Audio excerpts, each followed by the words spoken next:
우리가 매일 새벽 두드리라 열리리니 라는 주제로 하나님 앞에 나아가며 말씀의 은혜를 받고 또 기도의 단을 쌓아가고 있습니다. 그런데 오늘은 특별히 예레미야 33장의 말씀으로 부르짖는 기도에 대해 함께 은혜를 나눌까 합니다. 사실 우리는 대부분 이 부르짖는 기도에 대해서는 정서적으로 그리 좋아하지 않습니다. 기도원이나 수련회 같은 데서 좀 특별한 기도회를 가질 때 모처럼 이 부르짖는 기도를 할까? 대부분의 경우에 부르짖는 기도는 좀 부담스럽습니다. 솔직히 이게 보기에도 그렇게 좋아 보이지 않습니다. 어떤 분들은 우리 하나님께서 귀가 어두우신 것도 아닌데 뭘 그리 고래고래 소리를 지르냐고 반문합니다. 그리고 하나님은 우리가 구하기도 전에 우리에게 있어야 할 것을 이미 다 알고 계신데 하나님께 너무 큰 소리로 그렇게 기도 안 해도 된다고 합니다. 틀린 말은 아닙니다. 우리 하나님은 우리의 작은 신음소리에도 귀를 기울이시는 세심한 하나님이시고 우리에게 필요한 것을 우리보다 더 잘 알고 계십니다. 그런데 모든 경우는 아니지만 때론 하나님께서 우리에게 부르짖으며 기도하라고 하십니다. 너는 내게 부르짖어라. 너는 내게 부르짖어라. 예수님께서도 제자들에게 이 간절한 기도, 부르짖는 기도에 대해 가르치신 적이 있습니다.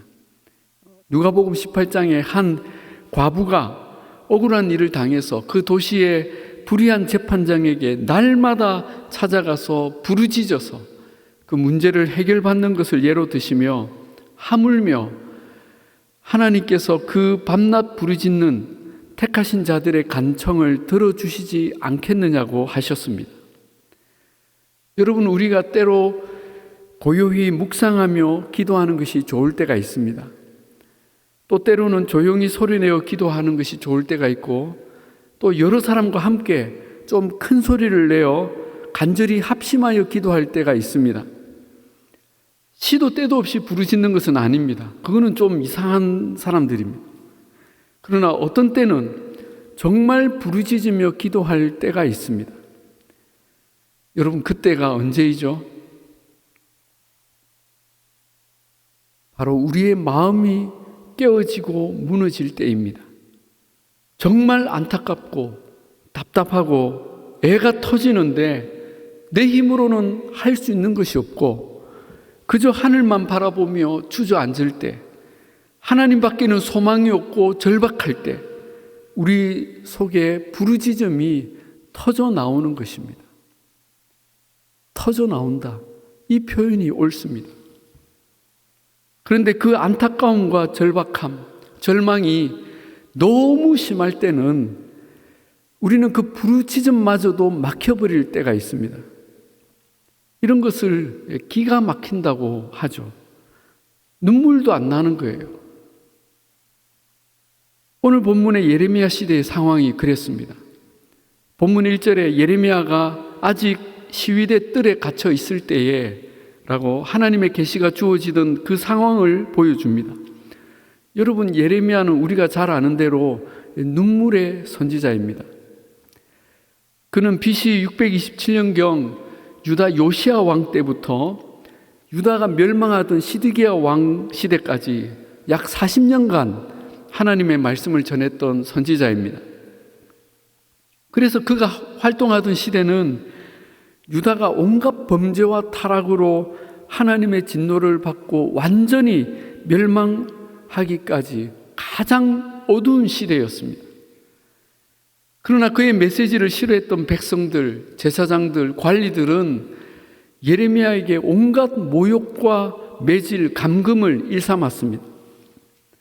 또 부패할 대로 부패한 왕들은 예레미야를 수없이 고문하고 옥에 가두고 유배를 보냈습니다. 예레미야는 그런 민족의 범죄와 타락을 온몸으로 겪으며 늘 울고 기도했기 때문에 그의 별명이 눈물의 선지자가 된 것입니다.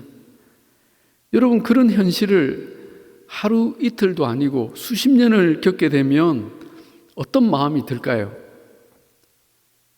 아무리 신앙이 좋고 그 소명에 투철한 선지자라도 계속 기도가 나오겠습니까? 그래도 한 조각 희망이라도 보이고 손바닥만한 구름이라도 보여야 기도할 마음이 생기지 않겠습니까? 오늘 본문의 예레미야도 아마 그런 상황이었던 것 같습니다. 아직 시위대 뜰에 갇혀 있을 때에 이게 몇 번째 투옥인지 모르죠.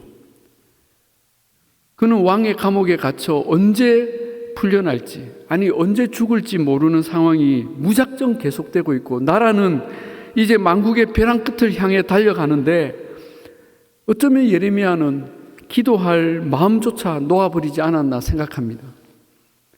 그런 상황 가운데 하나님께서 감옥에 갇힌 예레미야를 찾아오셨습니다. 그리고 다짜고짜 명령부터 하십니다. 너는 내게 부르짖어라. 너는 내게 부르짖어라. 여러분, 우리라면 하나님께서 그 상황에 부르짖어라 하실 때 만약 그러시면 기도가 나오겠습니까? 어렵죠. 혹시 기도가 나오더라도 주여 그냥 죽여주십시오. 그러지 않겠습니까?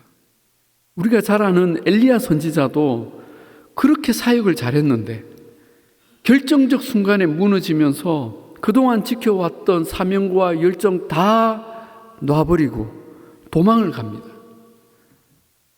광야로 도망을 가서 한다는 기도가 주여 이제 다 끝났습니다. 제 목숨을 거두어 가십시오. 저는 제 조상들보다 나을 것이 하나도 없습니다. 이런 기도를 했습니다.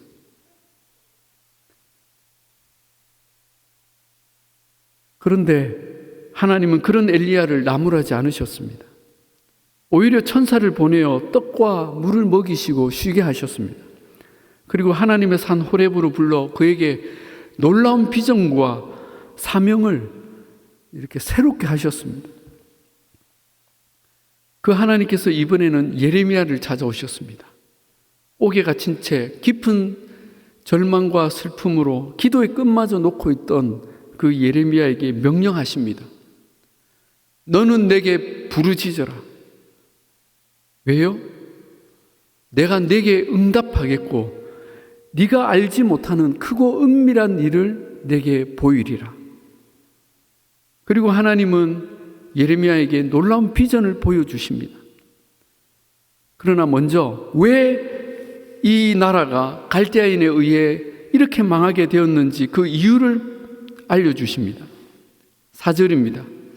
우리가 이 성읍의 가옥과 유다 왕궁을 헐어서 갈대아인의 참호와 칼을 대항하여 싸우려 하였으나, 자, 실제로 이 유다인들은 갈대아인, 즉 이 바벨론의 공격에 저항하여서 항전을 벌였습니다. 그 과정에서 적의 공격을 막기 위해 그 가옥의 그 성읍의 집들 또 왕궁들을 헐어서 공격을 막기 위한 바리케이트를 만들었습니다. 그러나 하나님은 유다의 이런 대응에 진노하셨습니다.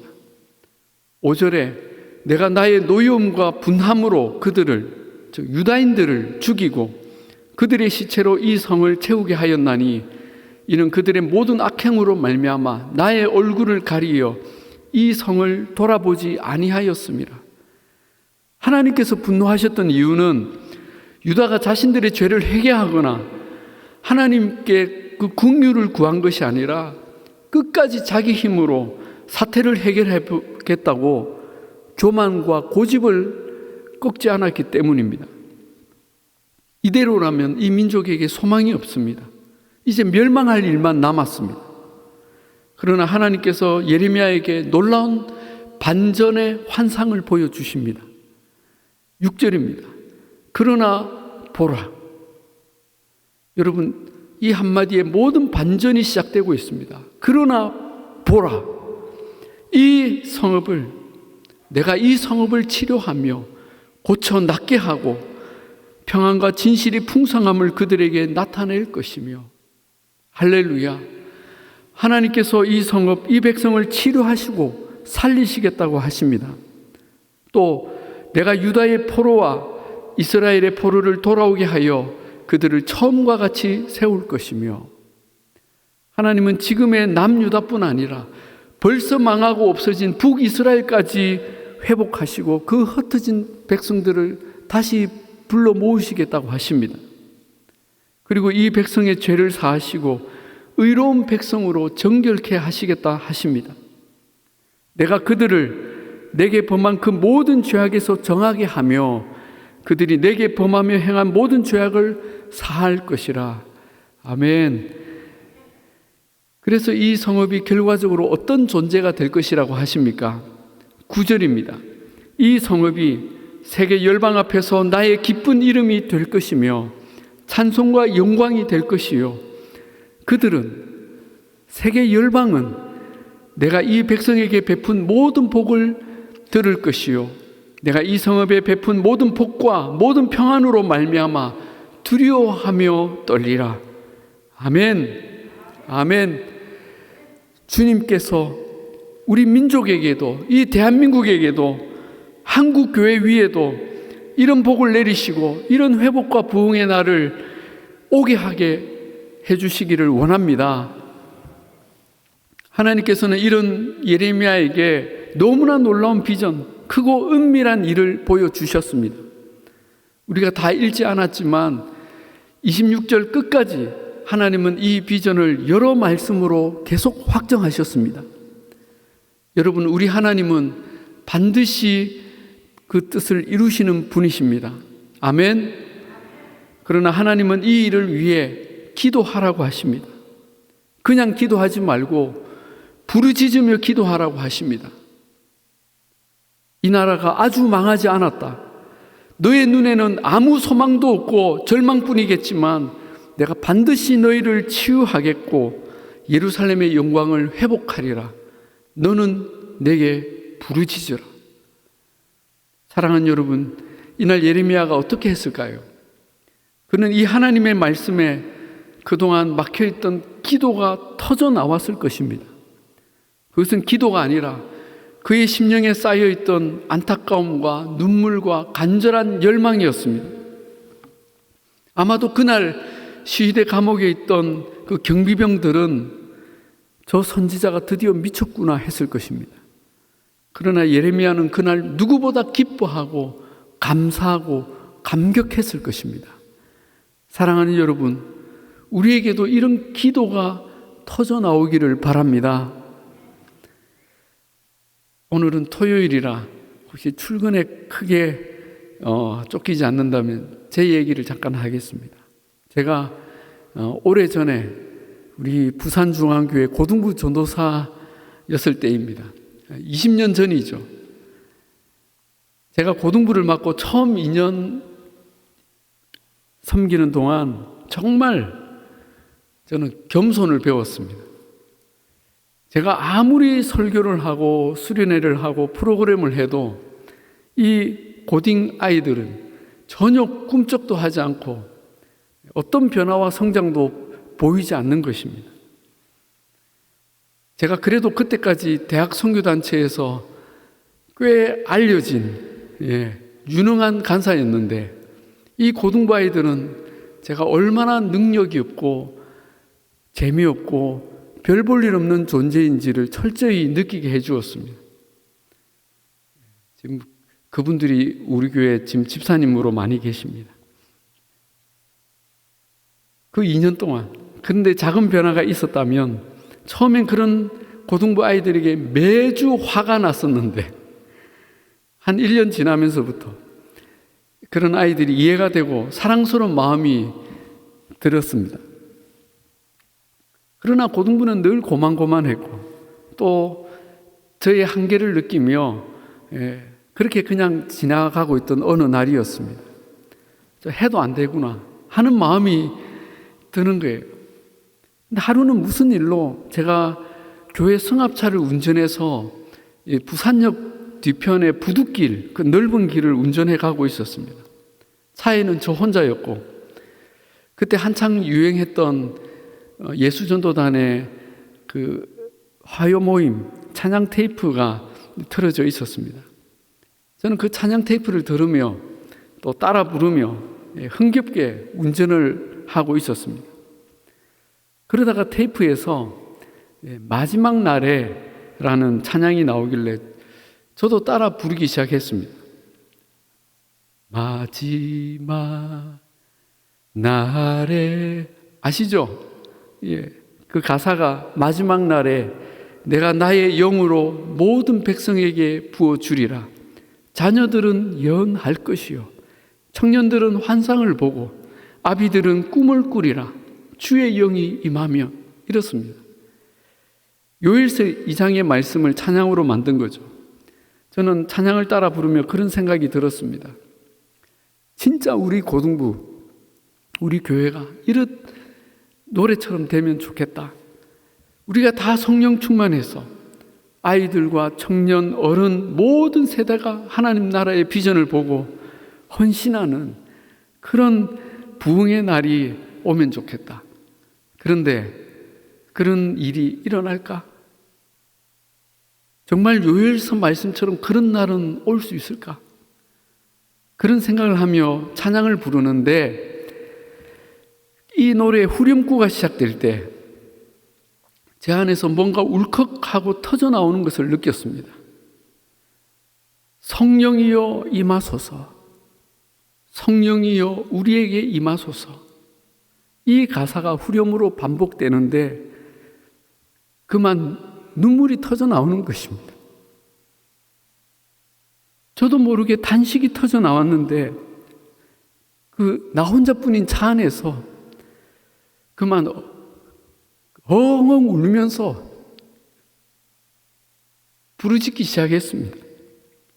성령님, 정말 저에게 임하여 주시옵소서.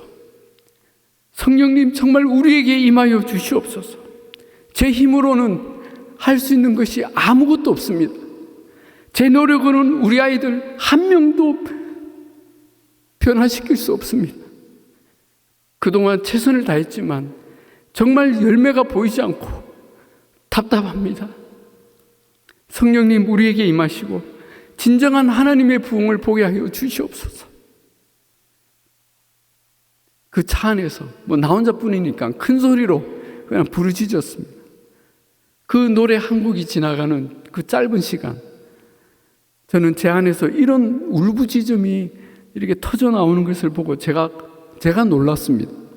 지금 생각하면 아마 그 시간 성령님께서 제게 임하셨고 제게 부르짖게 하셨다고 생각합니다. 그 후로 저는 계속 부흥을 위해 기도했고 2년을 더 고등부를 섬겼는데 그때부터 정말 놀라운 일이 일어나기 시작했습니다. 우리 학생들과 국내 선교여행, 그리고 매월 비전 특강, 찬양 콘서트, 또 지구촌 고등학교와의 만남 등등 여러 가지 일들이 있었는데 무엇보다 우리 아이들의 예배가 정말 뜨거워졌고 아이들이 자기 친구들을 전도해오기 시작했습니다. 2년 후에 제가 고등부를 떠날 때 학생 수가 딱 2배로 성장하는 것도 보았습니다. 그 후로도 하나님께서는 제 인생과 목회에서 중요한 순간마다 부르짖는 기도를 하게 하셨고 그 기도를 통해 놀라운 응답을 보여주셨습니다. 우리 하나님은 우리 가운데 어떤 응답이나 부흥을 주시기 전에 반드시 기도를 시키십니다. 예수님이 승천하시기 전 제자들에게 너희는 예루살렘을 떠나지 말고 약속한 성령이 임하시기까지 기도하라 명하셨습니다. 그냥 주셔도 될 텐데 큰 부흥 앞에는 반드시 기도를 시키십니다. 사랑하는 여러분, 오늘 우리 시대에도 하나님의 부흥의 역사가 일어날까요? 코로나가 2년 반을 넘기면서 많은 교회들이 위축되고 문을 닫고 그 어느 때보다 교회가 비난받고 손가락질 당하고 수많은 젊은이들, 청년들, 30, 40대 성도들이 교회를 떠나고 있습니다. 소위 가나안 성도가 100만 명을 넘었고 크리스찬 청년들 중에는 무려 30%가 교회를 안 나간다고 하는데 이런 상황 속에 부흥의 날은 다시 올까요? 그런 기대조차 생경하게 느껴져서 부흥을 위한 기도가 언제부터 멈춰졌는지도 모르겠습니다. 과연 부흥의 날이 다시 올까요? 그런데 하나님께서는 그런 우리에게 찾아오셔서 분명한 음성으로 말씀하십니다. 이를 행하시는 여호와, 그것을 만들며 성취하시는 여호와, 그 이름을 여호와라 하는 이가 이같이 이르시도다. 너는 내게 부르짖어라. 내가 내게 응답하겠고 네가 알지 못하는 크고 은밀한 일을 내게 보이리라. 오늘 이 부르심 앞에 우리의 모든 판단과 느낌을 내려놓고 함께 기도하십시다. 모든 일을 행하시고 성취하시는 전능하신 하나님께서 우리가 상상도 못할 놀랍고 큰 일을 우리 눈으로 보게 하실 것입니다.